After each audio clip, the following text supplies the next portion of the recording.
Muy bien, vamos a tratar de resolver un problema que a continuación voy a plantear. Usualmente, cuando nosotros tratamos de encontrar la solución de una ecuación o de una función, por ejemplo, esta ecuación, el problema se reduce a encontrar los valores de x, ¿verdad?, que hacen que la función sea cero. Como por ejemplo, supongamos la función f de x igual a 2x menos 4, ¿verdad? Pues es claro para nosotros que el valor de x sería únicamente 2, ¿verdad? Despejamos para la x y pues tenemos el 2. No tenemos ningún problema. Podemos nosotros simplemente despejar la función y encontrar el valor de x. Pero a veces resulta que hay ecuaciones que son un poquito más complicadas, como por ejemplo la función coseno de x, disculpen, coseno de x menos x, por ejemplo. Donde despejar ya no tiene mucho sentido, porque si lo que vamos a despejar, si queremos resolver esta ecuación, pues despejar nos quedaría como coseno de x igual a x, ¿verdad? Y esto pues no tiene ningún sentido. Entonces, nuestra labor será entonces construir un programa donde podamos colocar cualquier función, ¿verdad? Vamos a pensarlo así, para poder encontrar esa solución. Y la manera en que podemos atacar el problema es precisamente pensando que, bueno, precisamente pensando en qué es la raíz de una función, o mejor dicho, cuáles son esos valores de x. Entonces veamos, si nosotros tenemos, a ver, ¿qué pasa aquí? Perdón. Si nosotros tenemos una función cualquiera, esa función, si tiene solución, por ejemplo esta función f de x, si esta función f de x tiene raíz, es decir, podemos encontrar los valores de x que hacen la función 0, eso quiere decir que esa función en un dado momento debe pasar por el eje x, ¿verdad? Ese valor de x sería nuestra solución, la que andamos buscando. Y si eso ocurre, si esa función tiene solución, ¿verdad? Entonces garantizamos que la función debe pasar por el eje x, ¿verdad? Lo debe cortar, como está sucediendo ahí, y en ese punto donde corta, pues es la solución del problema, la solución de la ecuación. Entonces, en ese entendido nosotros pudiéramos presentar o pudiéramos enmarcar esa solución en un pequeño intervalo, un intervalo que denotaremos el límite inferior como a y el límite superior como b, ¿verdad? Ya eso nos hace pensar que, por ejemplo, a la hora de programar deberíamos de solicitarle al usuario que ingrese el intervalo, ¿verdad? Y que ingrese el límite inferior y el límite superior. Bien, ¿y para qué nos va a servir esto? El intervalo. Nos va a servir porque a través del intervalo nosotros vamos a poder determinar si ocurre o no un cambio de signo. ¿Y qué significa que ocurra un cambio de signo en la función? Pues que ocurra un cambio de signo significa que en un momento fue positiva, como lo es en esta sección de acá, y en otro momento es negativa. Y si eso ocurre, si en un momento fue negativa y en otro fue positiva, pues eso la obliga a pasar por el eje X, ¿verdad? ¿Por qué eso es importante? Porque de forma gráfica, pues nosotros estamos viendo que la función sí pasa por el eje X, pero el computador no lo va a ver de forma gráfica, sino que tenemos que darle una forma más sencilla que lo pueda entender, que lo pueda ver. ¿Y cómo va a hacer eso? Bueno, a través del cambio de signo. ¿Por qué? Porque veamos, ¿qué valor toma la función f cuando x es igual a d? Nosotros podemos ver que la función va a tomar un valor que es positivo. No sabemos cuál, pero es positivo. Y cuando es A, cuando X es A, pues va a tomar aquí, ¿verdad? Un valor de A que no sabemos cuál es, pero sí sabemos, garantizamos que es negativo. Entonces, al tener ese intervalo, nosotros le podemos indicar a nuestro computador cuándo ocurre ese cambio de signo. Porque ¿cuándo va a ocurrir? Bueno, cuando multipliquemos o cuando la multiplicación de f de a.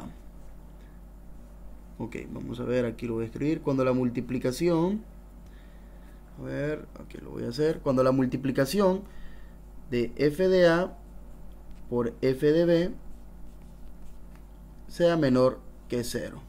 ¿Verdad? Aquí es 0. De esa manera lo va a entender la computadora, porque ¿qué posibilidades hay que este producto sea 0? Veamos. Hagamos como una tablita aquí para enmarcar todas las posibilidades. Pues este es f de a y este es f de b, ¿verdad? El primer caso puede ser que f de a sea menor que 0.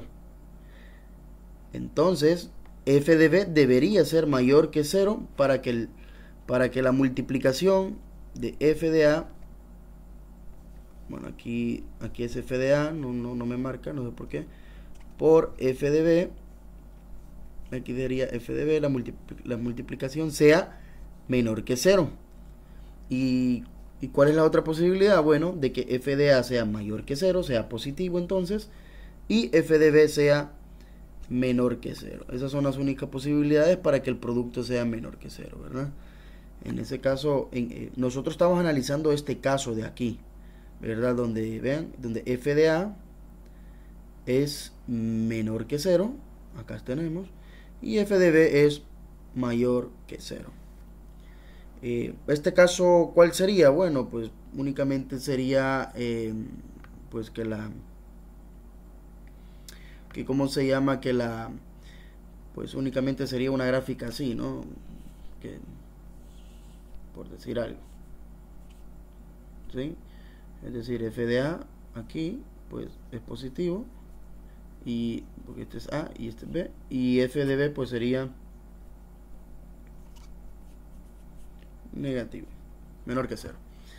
Entonces ese sería el segundo caso, pero no importa. El hecho es que el producto sea negativo, que el producto de f de a por f de b sea negativo, nos está dando a entender que la función hace un cambio de signo en ese intervalo. Entonces, esos puntos son bastante importantes. Una vez que nosotros tengamos claro que la función cambia de signo, pues lo que sigue es empezar a acercarnos a nuestra solución, a nuestra presunta solución, porque decíamos entonces que tenemos una función cualquiera. Si esa función tiene solución, pues en un dado momento va a pasar por el eje X. Gráficamente para nosotros esta es la solución, ¿verdad? Entonces, en orden de resolver el problema, nosotros vamos a facilitar un intervalo AB, y ahí le vamos a dar a entender al computador cuándo ocurre ese cambio, de signo, ¿verdad? Entre 0, cuando la multiplicación de f de a por f de b por f de b sea menor que 0. Muy bien.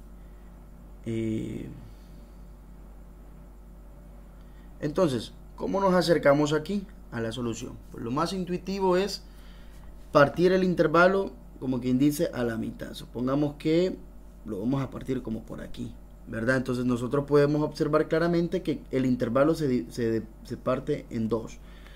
Esta parte de aquí, que sería, vamos a colocarle el intervalo 1, y esta otra parte de acá, ¿verdad? Esta otra parte de acá que le vamos a colocar el intervalo 2. Entonces, para nosotros de forma gráfica, ¿con qué lado debería quedarse nuestro programa? Pues para nosotros es muy obvio que debería quedarse con el lado derecho, ¿verdad? No por el lado izquierdo. ¿Por qué? Porque en el lado derecho aquí está la solución, ¿verdad? Aquí está la solución. De hecho lo voy a colocar en rojo, quizás se pueda ver un poco mejor. Esta es nuestra solución. Entonces para nosotros es claro que debe quedar en el intervalo 2. Pero la computadora no lo va a entender así. Entonces para eso nos sirve este hecho de acá. ¿Por qué? Porque la computadora va a tomar la decisión de que si, por ejemplo, en este caso, vamos a llamarle a este el punto medio lo vamos a llamar M. ¿Cómo calculamos el punto medio? Pues únicamente es la suma del límite inferior A más el límite superior B sobre 2, ¿verdad? Entonces lo único que vamos a hacer es verificar en este intervalo, en el intervalo 1, por ejemplo, si f de A por f del punto medio es menor que 0. Porque si es así, entonces nos quedamos con ese intervalo, ¿sí? Nos quedamos con el intervalo 1. Y si no, ¿verdad? Si este producto no es menor que 0, es decir, si no es menor que 0, entonces nos está diciendo que no hay cambio de signo en ese intervalo, en este de acá, ¿verdad? Entonces si no, nos vamos a quedar entonces con el intervalo 2, ¿verdad? Este intervalo, ¿por qué? Porque quiere decir entonces que en f de s, perdón, en f de m, entre m y b estaría la solución. Entonces este es más o menos el esquema a grosso modo de que deberíamos de hacer. Entonces veamos.